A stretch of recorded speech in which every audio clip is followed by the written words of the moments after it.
Hello, welcome to CLSB Politics. Sean Briscoe speaking. It's been a while since I've done a policy video, but I've been sitting on something for quite a while, and I feel like it's time. I did the research, and I think it's there.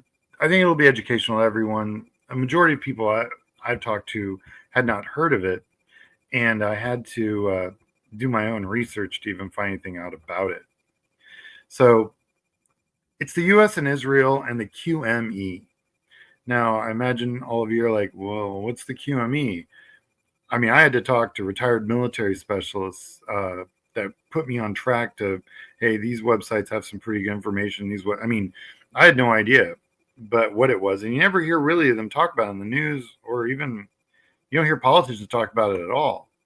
And what it is the Qualitative Military Edge, and it goes back to Lyndon Johnson's administration. I mean, the basic principle is that, uh, you know, as it was written originally, and I'll get to that, what was actually written in a minute. The basic principle behind the commitment is simple. Israel is a bastion of liberal representative government, and we can argue about that on a different uh, show. But I think that Netanyahu's definitely changed the word liberal in Israel quite a bit. But they've also, it's just kind of a hot mess over there. So this may not really, apply anymore as its original intention, but trust me, it's still alive and well. So basically, it's to maintain the only real democracy in the Middle East and to protect it against all the other adversaries if they combined together and came after Israel. How does the U.S. implement the QME? Well, the U.S. Department of State Bureau of Political Military Affairs is responsible for weapons sales and export, and therefore has the U.S. Interagency lead for the QME, right? Its determinations can be made during the exemption of national disclosure policy or the foreign military sales process. In practice, the State Department relies on inputs from the Department of Defense and the intelligence community to make QME determinations. So, to go into a little bit more detail, it's Section 404C of the Foreign Relations Authorization Act from FY 1992. So it requires the president to submit to Congress an annual report. That report documents all transfers of conventional and unconventional arms of any by any nation to the Middle East and Persian Gulf region over the previous calendar year. Analyze their effects on the current military, balance in the region. So effectively, what they're saying is that they do a report card on all the countries that are in the Middle East to say, okay, who's, did Britain, France, who's China, Russia, who sold what to who, and what did they sell? How much of it did they sell? And then I'll get into this in a little bit. What's the synergy behind those? So, so additionally, when the Defense Security Cooperation Agency notifies Congress of proposed arms sales to the Middle East, it includes a statement about the expected impact on Israel's QME. So effectively saying, hey, if you sell a bullet over here, so 5 bullets got sold over here. So that means we've got to, through the QME, we got to counter those 5 bullets with 5 bullets going into Israel. So that's kind of the gist of it. No U.S. intelligence agency does an annual review of Israel's QME or the effect of U.S. arms sales in the region. And Congress can and has objected to the executive branch determination of weapons release. So effectively, they're just the only thing that the intelligence agencies are doing is doing the math, but they're not doing like any kind of real review. So it's really based on whatever the White House says. Real quick, as some of you know, I am not monetized by YouTube, right? I do have a a YouTube page, a PayPal page at CLSB Politics. It's how I fund this channel. It's how I maintain all of my various subscriptions and things of that nature. So any help is greatly appreciated. And like I said, go to my PayPal, contribute. Thanks. Moving on. All right. So, so how does Israel view? So Israel actually has a definition of the QME. And I'm going to get into what the US's definition is, or the lack thereof. So it basically says that the ability to sustain credible military advantage that provides deterrence, and if need be, the ability to rapidly achieve superiority on the battlefield against any foreseeable combination of forces with minimal damage and casualties. Like I said, I really feel like Netanyahu has kind of left the road on this one, because he's done a lot over the last 3 years. And I know, yes, Hamas is terrible. I'm all about that too. I'm definitely not defending them. I just think that, that it's gone, that we are not in a balanced fight here.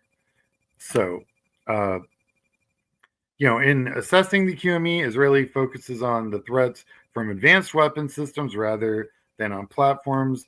Other considerations include geography, proximity, transferability, precedence, and the synergy between different systems. So, like, if they get a really good radar system and a pretty decent missile system, using those together make the missile system better, and to understand how much better is part of what they do. So I went and tried to find out what the U.S. says about it, and it's been around since the 60s, right? And you'd think they would have something to say. No official U.S. government definition of the QME exists. I actually went to a few different, write-ups about the QME, and they all said exactly the same thing. There were some differences, but on this specific thing, they said exactly the same thing. We have no official government definition of the QME. Now they'll say stuff like, I can get, comments range from, we will maintain Israel's qualitative military edge. We hear them say that stuff all the time on the news. We have presidential statements, the steadfast U.S. commitment to Israel's security, to the maintenance of the qualitative military edge. You hear qualitative military edge in their statements. But if you actually tried to and Congress also says stuff about joint Arab military actions against Israel is bad news, and that's why we do this. But there's no document. There's nothing saying, well, if Israel decides to start killing women and children and just leveling entire cities, then it does not meet this requirement. There's no requirements beyond the president has, the White House decides to do these things. So this is how I kind of view the QME cycle, right? You have the military-industrial complex sells to neighbors of Israel. The QME evaluates those sales. U.S. Congress clears sales of weapons to Israel, and then the military sales to Israel go in, and then the military-industrial complex also sells weapons to its neighbors. Then they do a QME evaluation. U.S. Congress clears more weapons sales. Military gets more weapons. Israel gets more weapons, and so on, and so on, and so on, and so on, just like that. So that's really great if, your military-industrial complex needs to be fed. So you're like, well, how much do we give to the neighbors? Well, the neighbors get quite a bit. We provide weapons to Israel, Egypt, Afghanistan, the list goes on. And this is all from just, basically 22 as a projection to 24. Turkey, India, even the United Kingdom, they make their own stuff. Anyway, we sell weapons to a lot of different people. The Egypt one was kind of surprised. But yeah, we've sold Israel over $300 billion. Obviously, more than any other country. Must be good customers. Who else is spending money? Well, a lot of other people are spending money. The red is us, and as you can see, uh, we're spending quite a bit with Israel. But man, you know, we we sell a lot of weapons. And these are all just Israel's direct neighbors. So you know it's kind of this is evidence for a loop that's feeding the military industrial complex. Um, you know, I mean, we just had a huge sale to Saudi Arabia. I mean, and that, by the way, is going to feed in the the QME in future sales to Israel. So it's like anytime we sell a bullet to Saudi Arabia, we're selling a bullet to Israel. Every time we sell a bullet to Qatar, we're selling a bullet to Israel. And that's how the system works. So, what is the historical context? Well, not great, really. I mean, this is adjusted for inflation, and you can see that there's economic aid. That kind of, we kind of get away from economic aid, right around '06, and then it's all military and missile defense after that. So we're the arms dealers in the Middle East. It's the math is in, and I'm not saying that's good. I'm not saying that's bad. I know it creates jobs, but facts are facts. So I was like, well, about me, I like math. I like polls. Um, Younger Americans are more critical of U.S. aid to Israel. We've seen that on the campuses, and it's not that they're and I don't buy into the whole, they're, they're against the Jewish faith no. Quite honestly, the vast majority of the United States is relatively unchurched at this point. I doubt they have an opinion. Their problem is with the Israel government, would be my guess. And that's generally my problem. I have, I think Israel's a fine country and it should exist.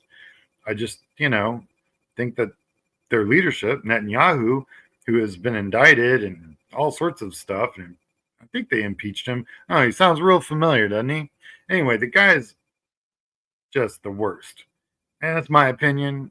I mean, you can comment if you want, but I'm not gonna say, well, I have Jewish friends, so I'm not. No, I have lots of friends that are Jewish, and a lot of them help me with this. So it's not even about that. It's about policy and government and governance, and he's just the worst. God, he's just like he's the kid with the stick hitting the wasp nest, wondering why everyone's getting stung. Make any sense? Needs to say, 18 to 29-year-olds, when they are aware, obviously they have the majority of not sure. When they are aware, the majority are not on board. Really honestly, 49 and younger are either 50-50 or not on board. It's not until you get older, and I think that's something to do with Gen X being raised in the Cold War and us kind of knowing what we've seen, but even I would imagine that even that kind of support's been eroding just because of Netanyahu and just being a real butthead. So yeah, I feel like as this moves forward, of course, that not sure is going to go down on that 18 to 29, and we'll see what it looks like. But I'm guessing that it's based on just turning on the news every day. This is not the way to go.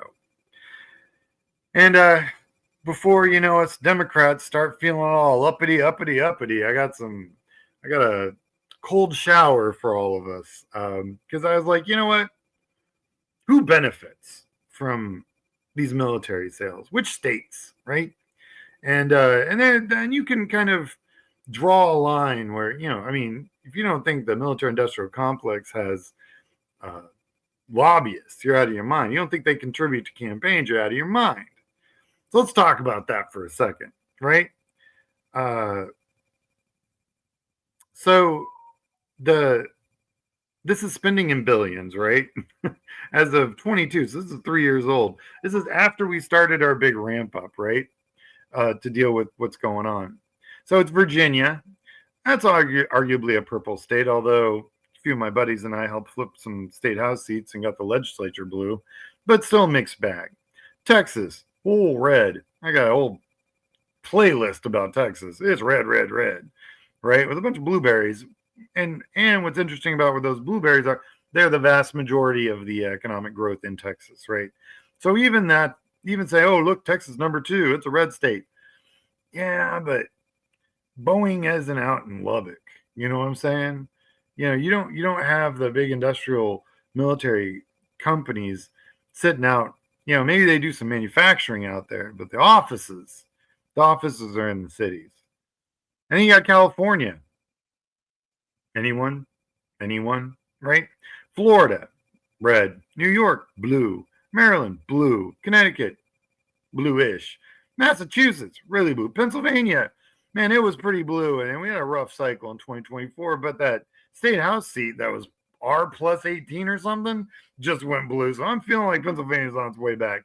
And then you got Arizona. So I'm thinking that maybe, just maybe, the Democrats have something to say. So blue states, 45% of, of the billions of dollars of military spending are in blue states.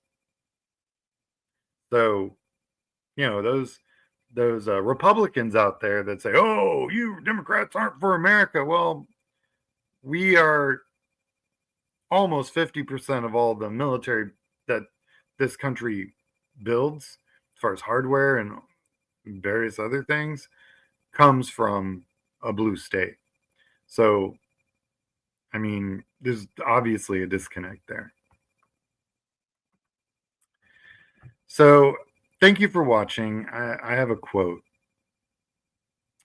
If the councils of government, we must, in the councils of government, we must guard against the acquisition of unwarranted influence, whether sought of, unsought, by the military industrial complex. The potential for the disastrous rise of misplaced power exists and will persist. And that's Eisenhower. He saw this coming. He knew it was coming down the pipe. And we just don't make presidents like that anymore. Again, thanks for watching. This is a show I had a hard time making. I'm not going to lie. It's a lot of research involved, but also I didn't want to get involved in the whole, anytime you bring up Israel, you're pushing buttons. And that was, if I did, it wasn't intentional. I just wanted to state facts that this is where we're at as a country. And if we want to be somewhere else, then we've got to do something else. Hell, if we just had a written policy for the QME, that would be a really great start, So I just want to remind everyone, I'm not monetized by YouTube. My PayPal is at CLSB Politics, right there at the bottom. Also, it's the name of the show. Shouldn't be hard to forget. And like and subscribe. And I really appreciate all of you listening. This is a longer show than I normally do, but like I said, it's a big one. You guys have a good day. I'll talk to you.